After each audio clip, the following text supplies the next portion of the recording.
So, for the first time in 14 years, I came back to Utah. I don't come often. Even before then, it's been several years since I came back, so made a little pit stop here about 14 years ago. This is where my family lives, visiting with my mom. I'm at her house now, and she has my brother and his girlfriend, wife, I'm not sure what they are at this point, living with her.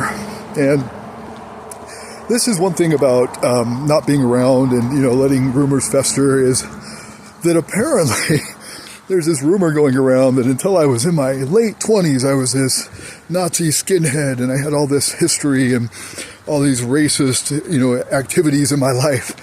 And so when I was told that, when somebody was drunk, the truth came out and I was told this, I was like, okay, this is easy to disprove, first of all, because you can look up on Facebook. I started this group when I was 16. It's called Skins and Punks Everywhere Against Racism.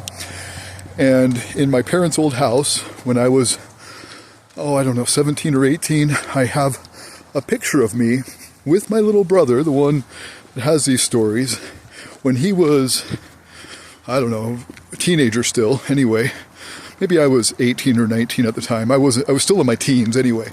And there's a picture of this, which this says SPEAR, S-P-E-A-R, which stands for Skins and Punks Everywhere Against Racism. I also have one from when I was younger. I got it when I was like 15 or 16 on my foot. It says the same thing. Now, nobody else started this group. This isn't something I just found and adopted, like I clinged on to or something.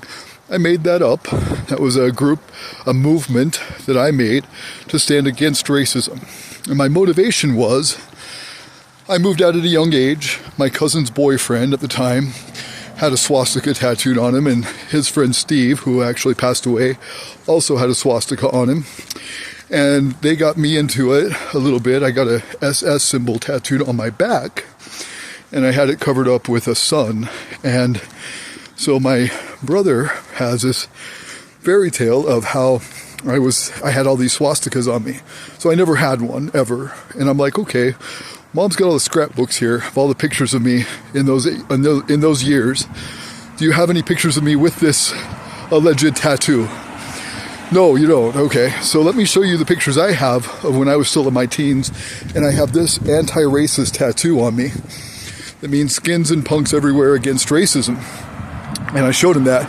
He's like, yeah, but you had one on your head and on your thigh and on your whatever. He's like telling me all these places. So I did have tattoos removed. You can see there's a spider tattooed there. Like, even the tattoo removals didn't remove the ink completely. There's still ink residue left. So I don't know if you can see it or not, but it's an outline of a spider. I can still see the legs and the thorax.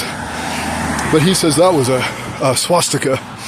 So this is why I address things right away. I don't like rumors to fester.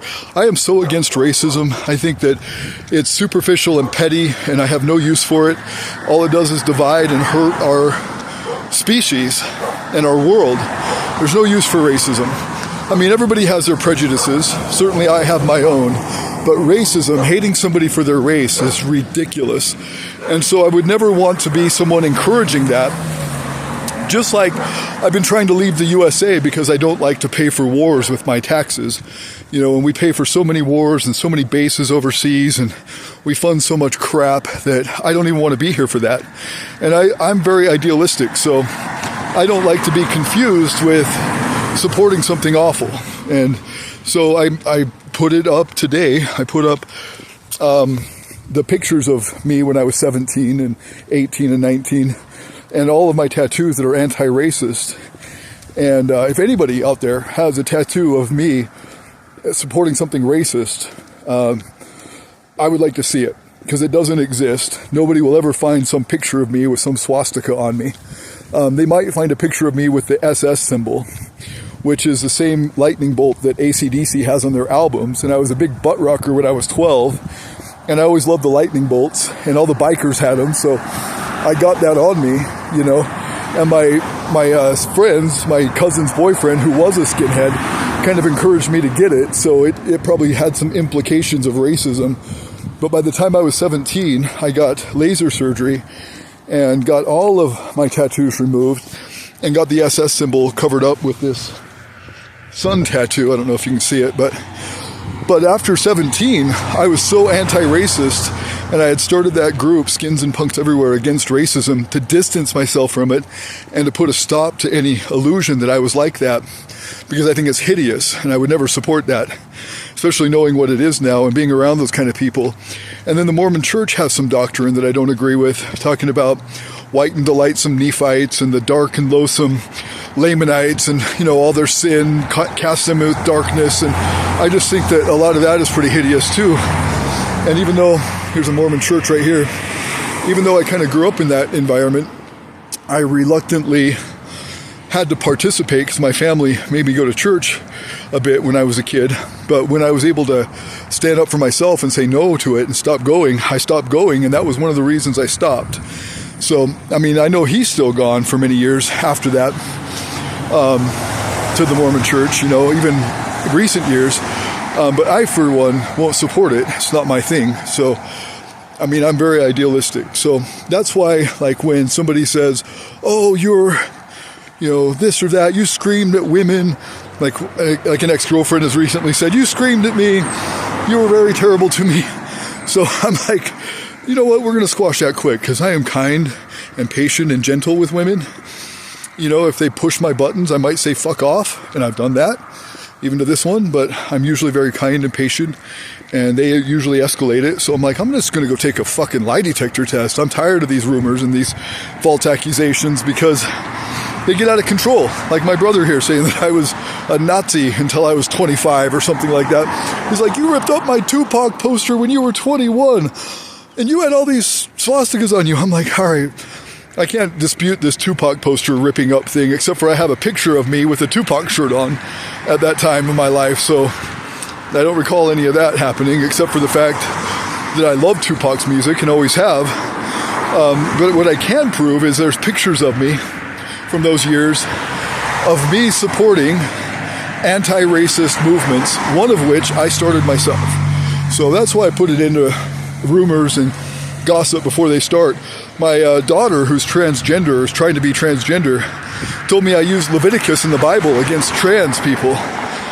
And something about the gay thing or whatever in Leviticus. And I was like, I think it's Leviticus 15 that she referenced, that I said that something about how I didn't believe in gays because of that. And so fortunately, 8 years previous to this, when she was like 9 or 7 or something, anyway, I had made a video saying that there's a difference between the Old and New Testament, because the Old Testament, the laws, had been fulfilled by Christ's sacrifice. That's in Hebrews 7. I believe it's Mark 18, where he died on the cross and he said, it is finished. And he was talking about the law being fulfilled, the law of Moses. And so those laws in Leviticus don't apply, because now we're under grace. And so that's what I made a distinguished commentary about how those laws are now null and void.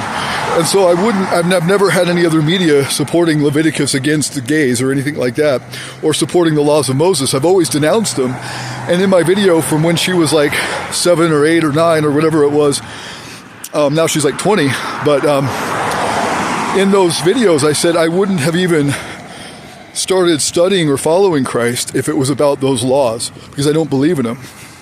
Those 300 and something laws of Moses or whatever, I don't support them. They're not my thing. It's not what I'm into. So I wouldn't have ever joined up with Christians or started becoming a disciple of Christ if that's what it was about. And that's what I said long before this whole transgender thing or gay thing ever came up in our family. And so I was able to prove that pretty quickly and denounce that whole idea that I was against gays, when in fact I was admonishing the Mormons when they were against, or they were favoring Proposition 8 in California to repeal gay marriage in California. And they were sending millions of dollars over to California lobbyists and things to repeal gay marriage. And I said, let the gays be gays. You guys had your polygamy. You guys ran out of multiple states for it. You guys were, attacked and admonished by the government for it. And you didn't like it when people came after you for your romantic practices, so leave these gays alone. And I have like 5 videos about that, stating my piece about how I don't support the Mormons trying to end gay marriage in California. And this was when my daughter was, 8 or 9 or 10. I don't know. It was a while back. It was in 2008. She was born in 2004. So I guess she was 4 when I put those videos out, long before she had any notion of this stuff. And so I was able to tackle those issues as they came up. And this whole thing recently in Ireland, how, I've got mental illness, I scream at women, blah, blah, blah. Well, I recorded those incidences where the other party escalated things and got crazy and, made a mountain out of a molehill over and over, exaggerated issues to have a big fight with me, and then would blame me, like gaslight me. And I took recordings of it, and I'm like, hey, do you want to hear what just happened? Because you're trying to blame me for it, but it was you that escalated these things. You're the one that screamed and yelled and threw things, not me. And then she was like, get out of my house if you're recording me. It's like, well, okay, but at least I'm not going to be accused of bullshit, of screwing your kids up or whatever she was saying. Boy, and that's a whole nother topic. But I won't tolerate gaslighting or lies or, exaggerations or just absolute bullshit. I won't tolerate it, and this is why. So this is Ryan. You can check me out at disruptarian.com, www.disruptarian.com. I blog on these things. I have for a long time. I wrote my biography at BehindZionCurtain.com. And in fact, I wrote that biography in 1999. And even in that biography, I denounced racism and racist groups and skinheads in that biography because I was well acquainted with them by then. And, I was a young adult at that point, but, I had been away from that since I was a teenager. But just another thing, you can look it up at the Internet Archive at www.archive.org. And I'll squash these rumors easily. All these rumors are squashed because I keep a running journal. I take a diary, a journal of my life, and I put it to the public because, well, I've got nothing to hide. I mean, if people were recording me secretly, like my ex threatened to do all the time, I said, that's fine, because I got nothing to hide. Record me. She had professional cameras installed in her house and said they didn't work. I don't care if they worked or not. Record me. I got nothing to hide. Peace.